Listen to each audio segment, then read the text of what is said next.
I'm gonna share with you the best ways to get the V-taper physique. So lock in for the next 10 minutes of this video because I'm gonna break down exactly how I went from feeling lost in the gym to now being able to finally achieve, or at least be on my way to achieving, the V-taper physique. So if you trust me and you stick with me to the end of this video, I'm going to take you from the average gym goer to a sought after V-taper physique that Hollywood actors actually have. So here's the thing, the V-taper isn't just about lifting heavy. It's actually about defining what a V-taper actually is, which is wide back, broad shoulders, a narrow waist, and then biceps and triceps to accentuate your physique as well as abs. So lock in and take in all this information and just overall learn. Number one, we have back training, the foundation of your V-taper physique. For this, you want to focus on hitting lats for your width, not just like thickness. You want to forget about the whole mindset of bigger is better and just concentrate on 1 to 2 lat pull downs. You want to focus on 1 to 2 upper back workouts or upper lat kind of workouts. So here's how you actually improve your back workouts for the V-taper physique. Focus on these 3 kind of exercises that are gonna improve it: lat pull downs, T-bar row, and low rows. These all kind of focus on the wing, or like the V shape of the back muscles. And for this, you want to be doing 3 sets of anywhere between 6 to 12 reps. This I have researched to be the best range for overall muscle growth and improvement of strength. And before we even get into how we work out, I want to preface by saying the best way for you to actually improve in the gym and grow more muscle is by doing something that we call micro loading, or it's like a form of progressive overloading, but in a way that allows you to kind of go up in weight in an easier way than your typical progressive overloading. So what exactly is micro loading? With micro loading, basically you are going up in weight by 0.5 to 1 kg every single session, or at least bi-weekly. And what this is going to do is that's going to improve the weight, or at least how much weight you pull every single time. Now naturally over time you are going to get stronger, and the amount of weights that you can actually do will increase, which means that you're going to have to do less reps. So the heavier the reps, the heavier the weight, the less reps you're going to do, and the lighter the weight, the more reps you're going to do. So let's say you're doing 90 kg, you're probably going to do 90 kgs of 4 to 6 reps, compared to if you're doing 40 kg, you'd be doing 40 of, let's say, 12 reps. Now let's actually get started into the actual workouts. For back, it's going to be lat pull downs, and for lat pull downs you want to focus on 1, contraction, 2, full range of motion, and 3, just form. And also 5, muscle to mind connection. So let's say you put your hands like a Y kind of shape. So you can see my hands is in a Y kind of shape, and then you want to pull down slowly. Focus on slow movements, and then go back up and slow movements. And what you want to do is you kind of want to have a chest like this, arched, sort of arched like this, and then pull down, up, down, up, down. That's the general thing for pull downs. You just kind of want to focus on slow movements to kind of engage the back muscles. 2, low rows. For this, you want to kind of pull in and then pull back out, but do it slowly so you can actually feel the back muscles when you're training. And you want to keep your hands to your sides like this, so that it's sort of like this. So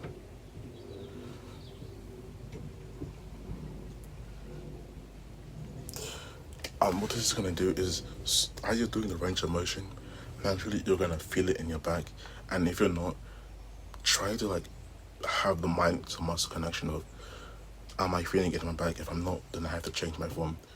Don't be afraid to actually research this even further, because people for some reason just don't like researching, but actually do so. Then we have T-bar row. Fairly simple. Just, you can either have the machine, which is a lot easier and it's self-explanatory, or you can actually do like the actual free weights, where you have to pick it up and then pull up. So it's kind of like this, and then you're pulling it. But I can't really do it here because I don't have the weights. But you pull it up towards you, and it engages your upper back muscle. There's also rear delt flies, where you're on the machine and it's like you're doing this. This kind of targets the like upper part of your back, like this part right here. This entire part. This is also really optimal and really good for training your back muscles. So again, just focus on full range of motion. But if you're on the machine, you won't really have to focus on, full range of motion, because it's probably gonna do that for you. So yeah, number 2, shoulders. The best way to get the back muscle, the best way to get the aesthetic physique is by training your back muscles. So to do this, you need to focus on 3 key areas: the front, side, and back of your shoulder muscles.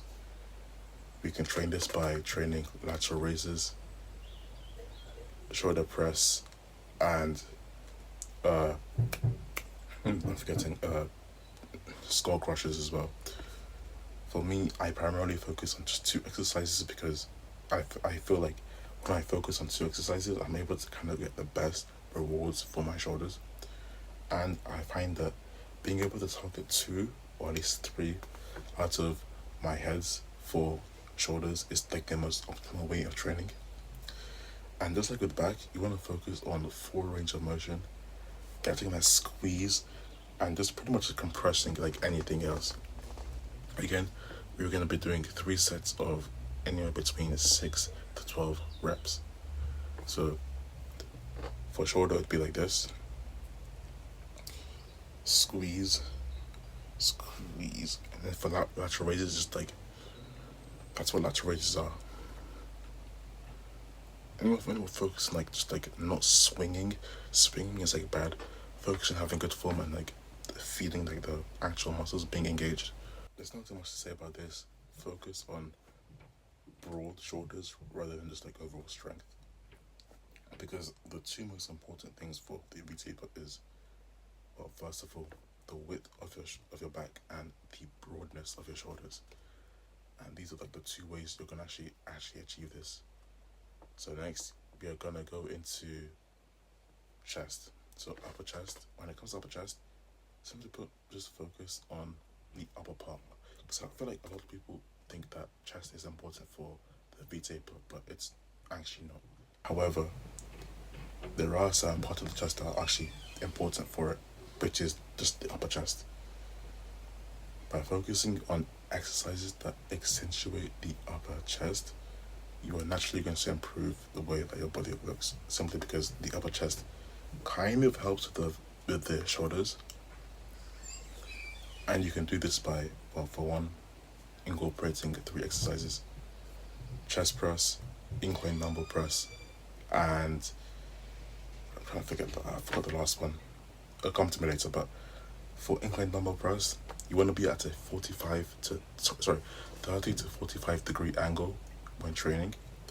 This is by far the most optimal when it comes to muscle growth for, incline dumbbell press, and you're actually gonna feel it in the upper chest and not the lower, because if you go too flat, you'll feel it, you'll target like your entire chest, and if you decline, you're gonna target your lower chest.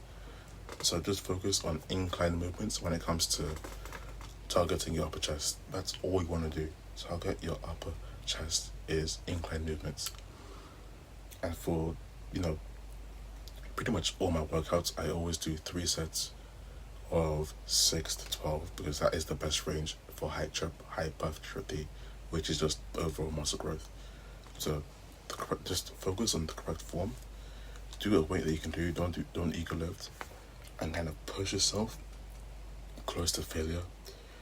And do 3 working sets of this twice a week. Some people do this 3 times a week. Honestly, if you're starting off, the best time is just to do it twice a week.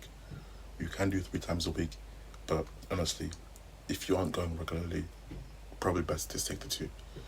Next is, I actually remember now. Next is vertical chest press, or you can do the regular chest press. It doesn't really matter. With the vertical chest press, you're also going to be targeting your shoulders, so it's kind of like a it's kind of like a kill 2 birds with 1 stone. And with this, you're going to be mainly focusing on pushing in a vertical kind of motion, whilst targeting like the upper and middle part of the chest and focusing on parts of your shoulders.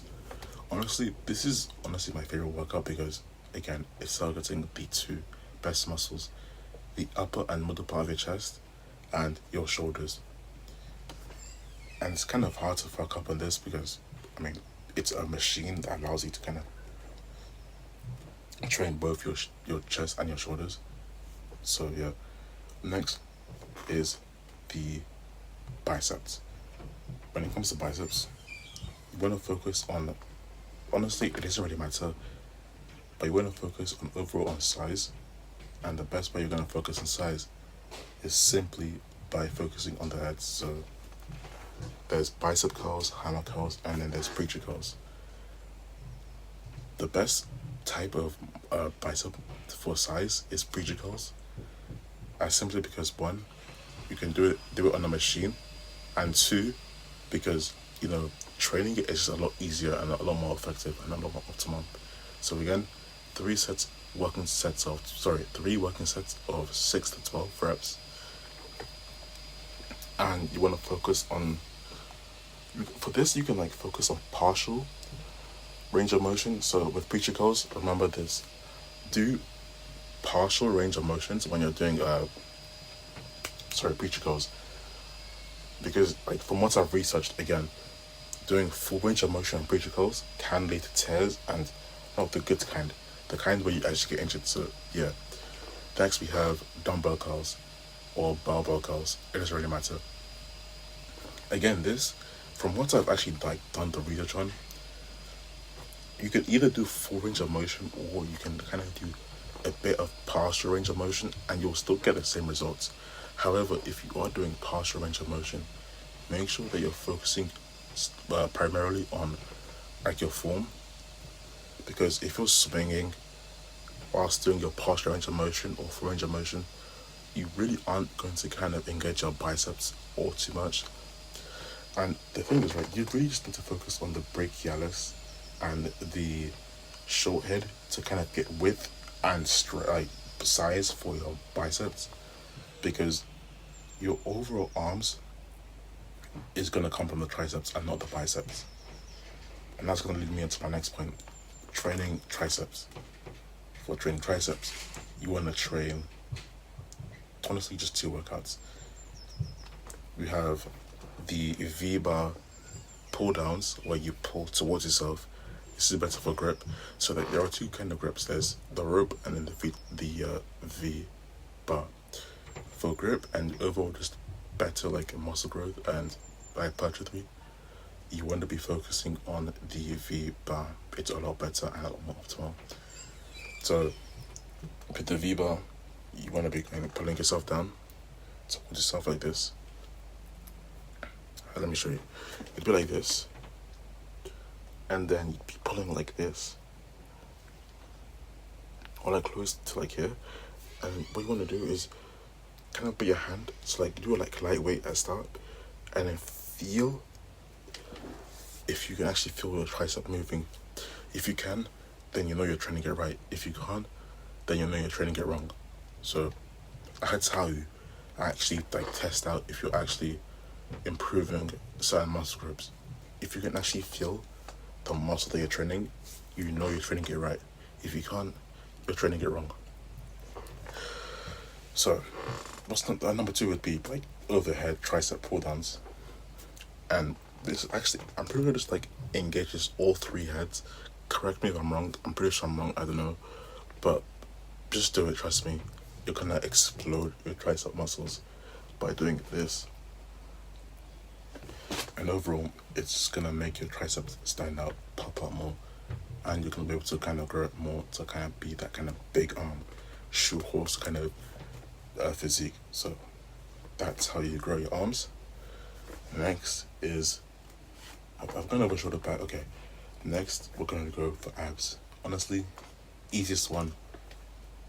A lot of people have this myth that if you eat less, or you know, abs are made in the kitchen, and while that is partially true, you still need to train abs because you want to have a defined, sculpted ab physique. So we are gonna do this by simply doing one thing, and that's simply just by doing crunches and planks. Realistically, you can keep abs simple because they're abs. You don't need some crazy routine for abs. Just keep it as simple as crunches or sit-ups and I guess planks as well. These are going to help you improve both the lower and upper parts of your abs. There are also like machines in the gym for abs. You can do those. They're perfectly fine. And they're pretty much fairly simple. You don't need to focus on full range of motion. You just need to focus on kind of letting in a squeeze in. Focusing on the rep range, I recommend like 3 to 6. And yeah, that's about it. Oh, it's actually no. Diet is like really, really important for this. If your diet is shit and you're not eating clean, especially if you're bulking, don't just forget about the V-taper because you're gonna be. The thing about diet is like, if your diet is bad, like sure you're gonna be putting on muscle, but the thing is you're gonna be putting on a lot of mass as well. And the point about the V-taper is by being as kind of like lean as possible. And that's why I always recommend lean bulking over normal bulking. If you actually want to see progress in the gym, you have to be taking things slow and not just rushing towards the end goal. Enjoy the journey and actually make sure that you're, improving yourself in a way that makes in a way that makes yourself look good. So focus on clean diet, focus on clean foods, focus on actually like improving yourself in a way that isn't gonna get you shit results. And yeah, so if you're serious about improving your physique to getting that V-taper physique, especially for summer because summer's coming up, I have an ebook that will get you the results. This ebook covers how to get the aesthetic physique, how to improve your confidence in the gym and overall life, how to actually master social confidence and finally get the rewards of what you actually want. You know what you want. And number 4, how to command respect and build your own business around fitness as well. So if you're ready for this, click the link in the description below and I will help you. Your boy Ty,